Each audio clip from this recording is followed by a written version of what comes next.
আসসালামু আলাইকুম। আশা করি সকলেই ভালো আছেন। কুরুলুস ওসমান সিজন 6 এ ভয়ংকর মঙ্গলদের আগমন হবে আগামী পর্বে। আজকের ভিডিওতে আমরা আলোচনা করব ওসমানীয় সাম্রাজ্যের এই সময়ে অর্থাৎ সিরিজে যে সময়কাল চলছে ইতিহাস অনুযায়ী এই সময়ে মঙ্গলদের সাথে ওসমানীয়দের কোনো যুদ্ধ হয়েছিল কিনা এবং ১৭৫ তম ভলিউমের প্রথম ট্রেইলারে দেখতে পাচ্ছি মঙ্গলরা কর আদায় করতে এসেছে। এটাও আলোচনা করব ইতিহাসে ওসমান গাজী সাম্রাজ্য ঘোষণা করার পর মঙ্গলদের কর দিয়েছিলেন কিনা। তাছাড়া পরিচালক কেন মঙ্গল বাহিনীদের আগমন ঘটালেন সিরিজে এটা জানাবো। সব প্রশ্নের উত্তর জানতে ভিডিওটি অবশ্যই শেষ পর্যন্ত দেখতে থাকুন। তো প্রথমে আমরা আলোচনা করব পরিচালক কেন এই মঙ্গলদের নিয়ে আসলেন। আমরা অলরেডি কুরুলুস ওসমান সিরিজের 5টি সিজন শেষ করে বর্তমানে সিজন 6 দেখছি। বিগত প্রতিটি সিজনেই কিন্তু পরিচালক মঙ্গলদের সিরিজে এন্ট্রি করিয়েছেন, আর মঙ্গলদের এমন সময় এন্ট্রি করানো হয় যখন সিরিজের রেটিং কমে যায়। তখন মঙ্গলদের এনে সিরিজের রেটিং বাড়ানোর একটি প্রচেষ্টা চালায় পরিচালক। আর সিরিজে প্রতিটি সিজনে যেভাবে মঙ্গলদের দেখানো হয় তারা এসেই কর চায়, না দিলে তারপর ওসমান বের সাথে কয়েকটা যুদ্ধ করে। মঙ্গলরা একটু দুর্বল হলেই বাইজেন্টাইনদের সাথে মঙ্গলরা চুক্তি করে। ইতিহাসে মঙ্গলরা এমন ছিল না, তারা একাই অনেক শক্তিশালী বাহিনী ছিল, কারো সাথে চুক্তির দরকার পড়তো না মঙ্গলদের। পরিচালক সিজন 6 এর স্ক্রিপ্ট পরিবর্তন করে কয়েকটি চরিত্রকে বিদায় করে হঠাৎ করে মঙ্গলদের সিরিজে এন্ট্রি করাচ্ছেন মূলত রেটিং বাড়ানোর জন্য।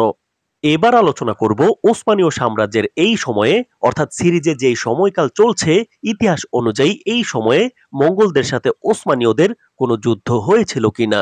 ইতিহাসে সেলজুক সাম্রাজ্যের পতনের সময় মঙ্গলরা অনেক শক্তিশালী ছিল, তবে মঙ্গলদের ভিতরে নিজেদের মধ্যে ক্ষমতা নিয়ে দ্বন্দ্ব লাগার কারণে মঙ্গলরা বিভক্ত হয়ে যায়। যখন ওসমানীয় সাম্রাজ্যের ঘোষণা করা হয় ১৩০৬ সালের পরে, তখন মঙ্গলরা খুবই দুর্বল হয়ে পড়ে, কারণ আমরা জানি মঙ্গলদের একজন বড় কমান্ডার মুসলিম হয়ে যায়। তখন মঙ্গলরা আরো দুর্বল হয়ে পড়ে।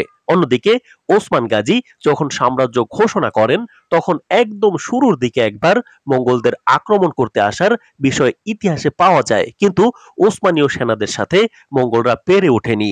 খুব বাজেভাবে পরাজিত হয়ে আর কখনোই মঙ্গলরা আক্রমণ করেনি ওসমানীয়দের। আমরা সাল নির্ধারণ করে যদি বলি, কুরুলুস ওসমান সিজন 5 এই দেখানো হয় ওসমান গাজী সাম্রাজ্যের ঘোষণা দেন। বর্তমানে সিরিজে ১৩১৫ থেকে ১৩১৬ সাল দেখানো হচ্ছে, আর বুরসা বিজয়ের একদম কাছাকাছি ওসমান বে। বুরসার আশেপাশের দুর্গগুলো ওসমান বে জয় করছেন এবং বর্তমানে অনেক বসতির বেরা ওসমানীয়দের সমর্থন করছেন। সুতরাং বর্তমানে ওসমানীয় সাম্রাজ্য পুরোপুরি গঠন হয়ে গিয়েছে।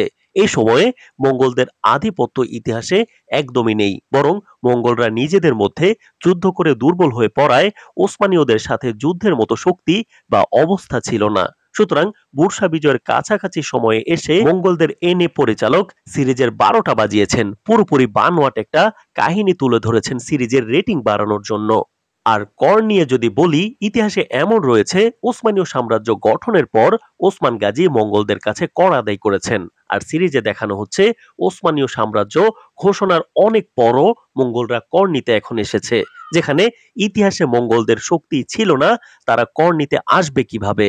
আর ওসমান গাজী তার জীবনের বেশিরভাগ সময় লড়াই করেছেন বাইজেন্টাইনদের বিরুদ্ধে, আর সিরিজে মঙ্গলদের মনে হয় না বাইজেন্টাইনদের থেকে কম দেখানো হচ্ছে। তো দর্শক, এই বিষয়ে আপনার মতামত অবশ্যই কমেন্ট করে জানাবেন। ধন্যবাদ।